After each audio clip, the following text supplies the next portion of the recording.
Good evening, everyone. Welcome to the West Fargo City Commission meeting for Monday, December 18th. First item is the Pledge of Allegiance. Please rise.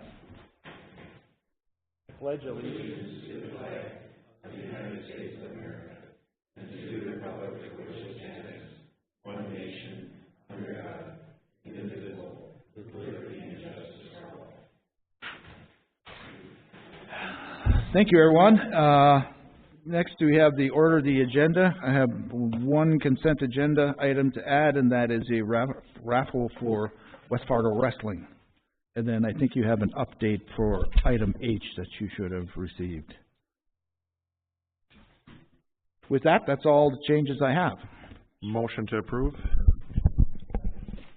Moved and second. Any further discussion? If not, all those in favor say aye. Aye.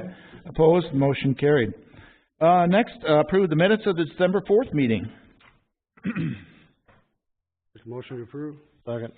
Moved and second. Any further discussion? Excuse me. If not, all those in favor say aye. Aye. Opposed? Motion carried. Building permits.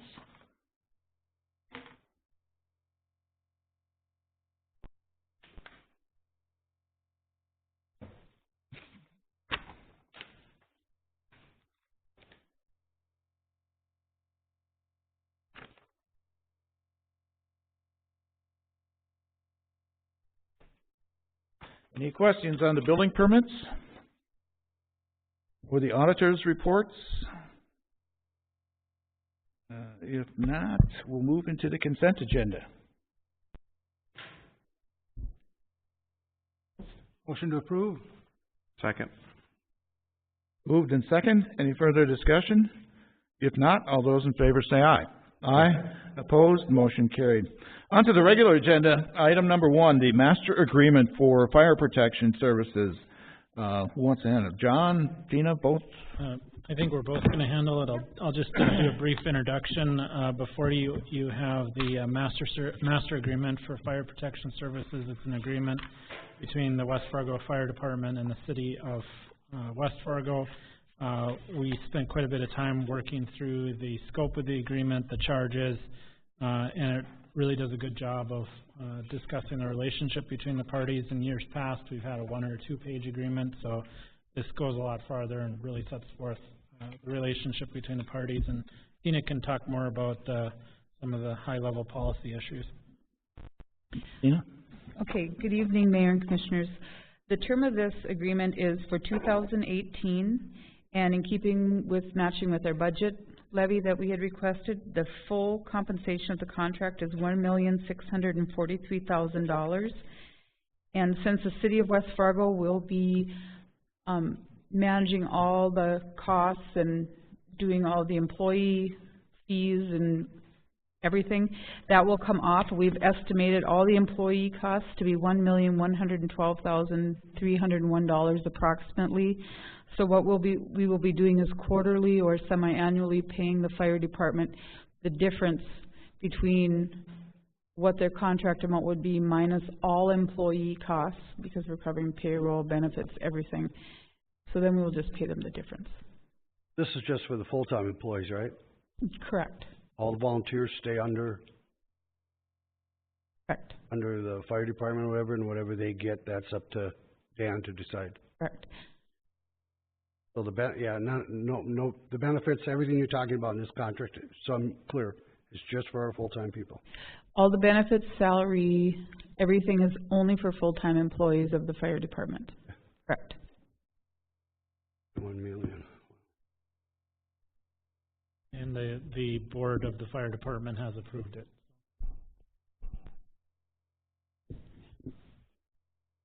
That's what I'm wondering. They'll still be buying their own fire trucks and all that because they're under contract, right? Correct. They will supply all equipment. The only thing that the city will supply is we'll have HR manage and pay all of their employees and their employee benefits. Everything else will stay with the fire department at this time. So we're giving them, it looks like after all the payroll, they're going to get that additional $300,000 to $400,000. That's it, right? It's about $500,000. $500,000. That's enough for them, Dan assumes, to purchase equipment and everything? Yes. Dan unfortunately was unable to be here tonight. His intention was to be here, but Sure, that's but fine. they've gone through all their financing and they're very happy with this contract. At this point, they feel that this is adequate. It's what he had presented to you quite some time ago. Yeah, I get as a that, Tina. total I'm cost. just, I just still have other questions. What about the full-timers' equipment and all that? Who's paying for that? They still have funds that they're using from the fire department itself. So that's just We for cover this those? year, then we're talking next year, it could be different. Yes, it could be. Commissioner Simmons, President of the Board, Joe Tintus is here if you have any questions as well for him. Okay. And you guys are okay with this, Joe? Correct. It's gonna work. Okay. Any other questions to John or Tina? Mr. Tintus? If not, do I hear a motion to approve the contract? I'll make that motion. Second? Moved and second. Any further discussion? If not, all those in favor say aye. Aye. Opposed, motion carried. Item 2, review and approve the mosquito control services contract.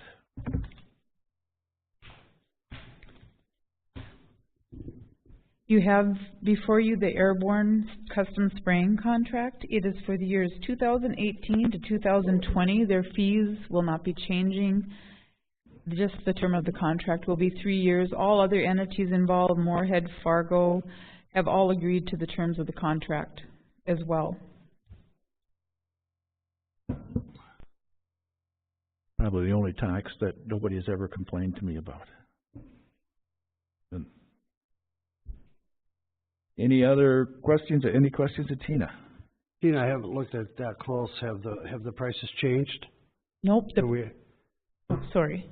go ahead. No, Commissioner Simmons, their prices did not go up, and for the term of 18 to 20, they did not put in an increase request at all. Okay. And I do believe I put in each one of your mailboxes, the ownership will be changing hands. The gentleman that did it in the past will still be working for the same company and helping them, but there's another couple that has taken over the business, so they were very excited to begin working for the area. Okay. And as far as the applications, is that determined by vector control? Do they decide when to do it? So at least they have some controls that they're not spraying every week or something. That's something they run by the cities and say, hey, if we think we should do it, and you agree, so. What they have done in the past and what they'll continue to do is vector control works closely with the aerial sprayer, and if they feel that due to the counts there needs to be an aerial spray, they have to get approval from each and every entity via email or, through some type of contact so that they have a record that, yes, it's okay to spray. And then they'll go ahead and spray the area. Thanks. And our first aerial spray is always part of the contract fee, so it doesn't cost anything in addition. Any other questions of Tina? If not, do I hear a motion to approve the contract? So moved. Second. Moved and second. Any further discussion? If not, all those in favor say aye. Aye. Opposed, motion carried. Item 3, review of Pioneer Place, first edition. Tim. Thank you, Mayor. There is no recommended action on this item. However, it's a PUD, so typically a PUD goes concept at Planning Commission. If it gets approved, they go back and do detailed development plans, and then you hear about it. But this is a big project, and as we've done in the past with some of these PUDs, we're just bringing it forward to get a first glance from you, and if you have any comments, that we would forward them to the applicant. This application is for a PUD on a currently zoned light commercial district.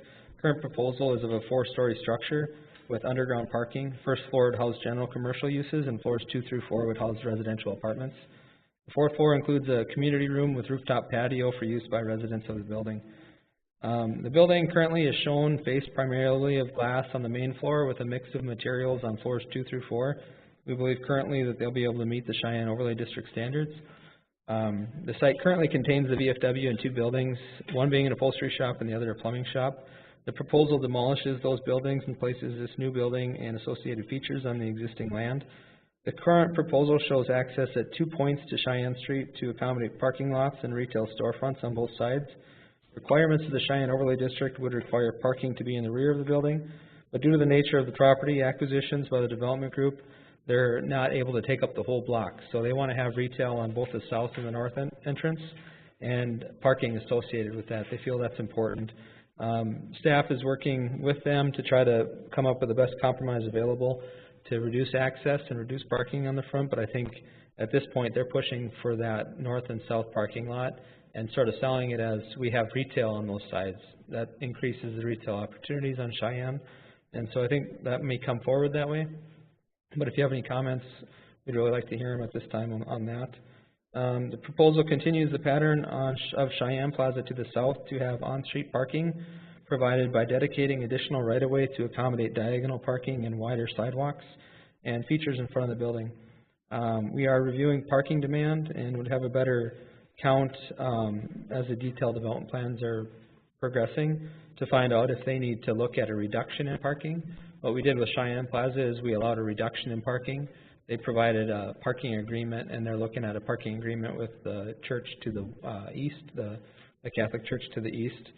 We may need to address something like that again here. And in your packets today, I provided an excerpt from our downtown Cheyenne study that shows a enormous amount of available parking.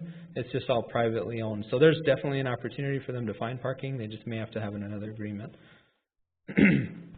Property owners within 150 feet and applicable agencies and departments were notified. I've received no written comments. However, at our public hearing, there was some comment provided. At that meeting, the Planning Commission found the proposal concept to be consistent with city plans and ordinances. I have 3 recommended conditions that they want to see met, or staff proposed that they should see met before the detailed development plans. That's one, that the parking be determined and figured out. The second, development is subject to the conditions of the overlay districts. I don't see any issues with that we can't deal with. The third being utility and infrastructure, as well as any current or future drainage considerations, be addressed and included within either the P3 or the developer's agreement. This is something that I think we're trying to make sure is in the forefront of our minds, that we can't continue just to kick the retention needs down the line, that we address it at some point in the near future. Stormwater retention, infrastructure things can be done in a improvement agreement without protest available, but we also want to make sure that developers understand it so that they know that if there's a need for a retention project in the future, that they've been kind of forewarned. And the developers are completely on board with that. They want to make sure that they're good neighbors, but we still like to just have it in agreements. And Dustin could probably speak to that at greater length than I can. They did, after the public hearing, have some comment from a neighboring property owner on a couple concerns. One was that during construction of Cheyenne Plaza, there's a lot of conflicts. And so one condition our Planning Commission added is that they come up with a parking plan during construction with this, and we could do that within the PUD. And the second was that they didn't want to see signage allowed on the west elevation of the property facing the residences, and the developer didn't have a problem with that either. So we would add that as a condition in the... I'm sorry, you didn't want what? They didn't want signage facing the residential, okay. so on the west elevation. And the developer didn't have a problem with that, so we would add that as a condition looking forward. So with that, a lot of information, and I included a lot in your packet, but I just want to make sure it's in front of you. If you have any comments, to kind of provide guidance to the developer, that we give that to them. So it's my understanding that these apartments are going to be a little smaller than the other one, but there'll be more a common area. Yeah. Either there's a deck there and some other to appease the millennials. Yeah, it's probably easiest to recognize on that rendering that we have on the the south side of the building. It shows sort of this open space here. So inside of that is a community room, and then outside is a rooftop patio as well. Smaller apartments and designed maybe for like the millennials, I suppose, or maybe empty nesters that don't need a lot of space in their apartments, if they have some communal space there. So who's the rooftop patio? Who's going to be able to use that then? Just the residences. Just the residents. Yep. It's not a business up there, just community space for them to enjoy. So there's going to be there's going to be like a long, obviously there's going to be a long hallway. The apartments are way over on the other side, are they not? Well, the apartments take up floors 2, 3, and 4. So, you know, in terms of your typical apartment building in our metro, this isn't a great deal larger. So it's all pretty accessible, I think. Okay. And they have the floor plans in there for you to take a look at. How many units, Matt, in here? 40 something, so a typical 3-story in our region's 36 units. Some of the bigger ones can hold up to 60 or so. Mm-hmm. I think it looks great. Be a great addition to downtown. A couple, just comments or questions. The diagonal parking will be in front of this building as well, which seems to add more spaces, but has there been any thought about talking to Choice about doing that down in front of that as well? One comment I'm hearing from the general public, and like you say, there's a lot of spaces scattered around, but everybody wants to park in front of wherever they're going. Yep. Or, you know, walk the least number of paces they have to, but is that a consideration? Because I think that would add some parking there, if Choice was, you know, willing to work with us on something there. The other question is, would it make sense to put maybe a crosswalk? They got these little sidewalk bulb outs. They got like 2 or 3 of them there. And to get to 3rd Avenue, like if you're going to go over to the payroll place or Silver Dollar, there's not really, you know, it doesn't line up with the corner, which would probably be fine, but should there maybe be a crosswalk included in like that middle one there? So maybe it slows down traffic and gives people a place to where they should walk instead of walking out between cars. I'm really wondering if you recorded our last meeting. Both of your comments were exactly what Dustin and I had kind of thrown out there as good ideas, so you should have turned into an engineer or a planner or something. Those are exactly, we're kind of pushing Dustin and the developer to work with Choice to try to combine that access and then spread the parking lot into the front of their building. And then the other comment, just like you said, they have one bulb out showing on, I think that's what you referred to, Commissioner. Yeah, no, Right there. Right. We think it should be moved down so that you can have that intersection there, exactly like you said, so. Either move down or maybe put it like a, you know, I mean, speed table, Yeah. something there just a little elevated, but it's a pedestrian walkway and you mark it as such, and at least you'll drive traffic there, even if it does kind of go to the kind of the middle of the block. Otherwise, I think people are going to be cutting through between cars. Yep, exactly. So those were primarily our comments on that site plan. Other than that, we didn't have a lot of comments. Another consideration, and I know it's totally separate from this, but I believe the funeral home owns that lot behind the payroll place, such as wide open. Is if parking becomes an issue, is that something the area should look at considering if the funeral home is willing to do so, turn that into a parking area? It's right behind the payroll. Yeah. Not paved or anything, it's just It's right, dirt. just an open lot or two there now. And Mr. Olson has been working with Matt over the past couple of years trying to identify some ways to pave that, and that's a great idea. I don't know, maybe the neighbors around there won't care if people park in their parking lots after hours, but I think there's going to probably be some concern during business hours for those businesses. And I don't know what type of businesses that may locate into the lower level there. Hopefully they're attractive and have a lot of business. We just want to avoid any conflict with any of those other businesses, so they're blocking off their lots or whatever they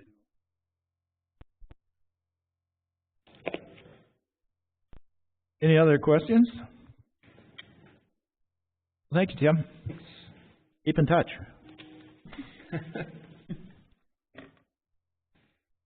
Item 4, review and approve conditional use permit for the expansion of a landscaping business. Tim. Thank you, Mr. Mayor. We received this application in order to accommodate the expansion of an existing landscaping business outside in our extraterritorial jurisdiction. The existing landscaping business was developed at a time that the city did not have jurisdictional authority over the land in question. When the city adopted by resolution its extraterritorial jurisdiction which extended onto this property, it accepted the conditional use as it was at the time. Any additions, however, to the conditional use require an amended conditional use permit. We believe at this time that this is the first time the City Commission has had a chance to review this property itself in full. The applicant is seeking to add two 12,000 square foot buildings to their existing lot. The property currently houses one larger building and a sizable amount of storage on the site.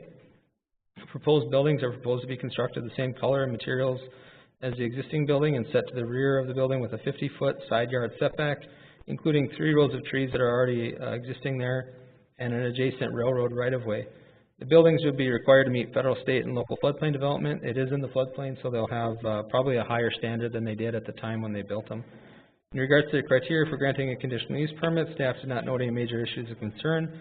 Property owners within 350 feet and applicable agencies and departments were notified. The county sanitarian relayed some requirements for on-site septic, which the applicant was able to meet, or is able to meet. Staff also fielded a phone call regarding the impact of the business on the residential neighborhood to the south.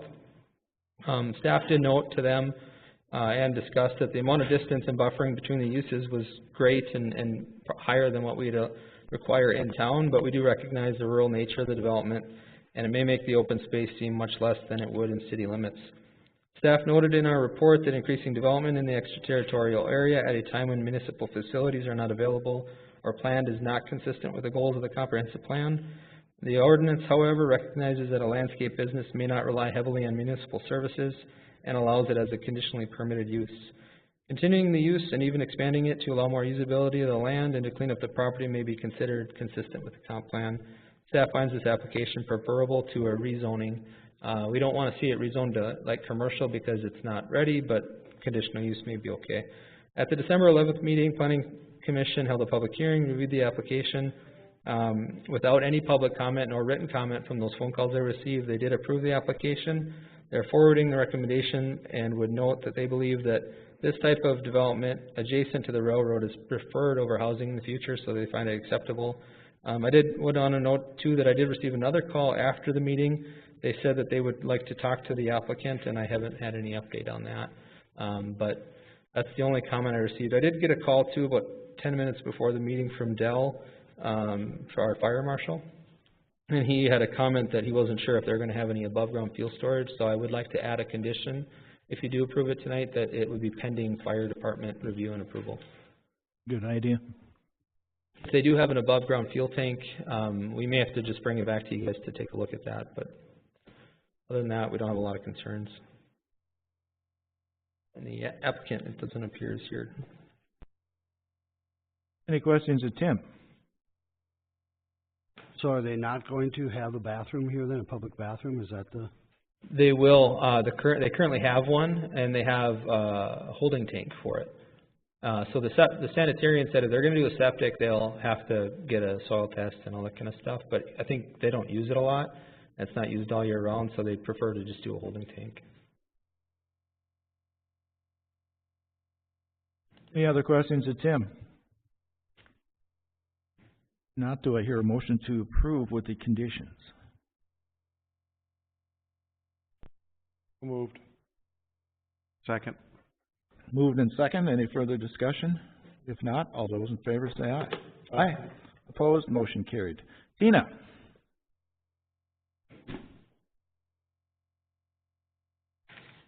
Good evening, Mayor and Commissioners. I don't have a lot of things for you tonight, but just a couple of things to update you on, and then one reminder. Nick from Assessing is not here today because he went to an abatement hearing for the cash-wise abatement that you had turned down, and he sent me a text just a little bit ago to let me know that it was successful. Nobody from cash-wise actually showed up, so the county just confirmed what you had already agreed to, that the abatement was not valid, and it moved forward. Now they have 30 days if they want to file a court case, but considering they didn't show up, chances are pretty strong that that one's done for now. Today staff met to discuss the urban grant program. That is one of the new funding programs that is being brought forward from the state. So the proposed concept meeting will be January 15th. They're still working out the details. We have till February 23rd to figure out what projects we want to turn in and how we want to do all that. So once they get all the information together and they have their meeting on the 15th again as staff, then they'll bring it forward to you at that commission meeting on the 15th. to make sure that they're in the right direction as what it is you want them to work on. The last thing I have is just a reminder that at the beginning of January, we start an election year, and we have the mayoral seat and 2 commission seats that are up for re-election. January 1st is the first day to circulate a petition. January 2nd is the first day to file a petition. April 9th is the last day to file a petition, and the election's on June 12th. You need 144 signatures for mayor and 138 for commission. Wendy has asked for this information as well, so that will be going on the paper, and we'll also be putting it on our website along with all the different forms and so forth. But if anybody has questions or you need anything, just let us know. Next week, I will be out of the office, but I will be available by phone and by email. So I will have my computer with me and be working on some things that I plan to bring to you at the January meeting. So if you have anything for me. Any questions of Tina? If not, thank you, Tina. I'd also like to wish everybody a happy holiday season. And in the mail tonight, I just opened, I got a letter from Bonnie Malo, Director of Division of Community Services in the Department of Commerce. Dear Mayor Matter, and I am pleased to inform you that the City of West Fargo will receive a grant for $260,000 for the project from the North Dakota Community Development Block Grant Program, which was the full amount recommended by the Lake Agassiz Regional Council.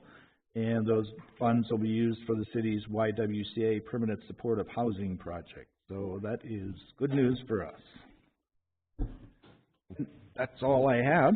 Do I hear a motion to adjourn? Moved. Second. Moved in second. Any further discussion? If not, all those in favor say aye. Aye. Opposed? Motion carried. Again, happy holidays, everyone.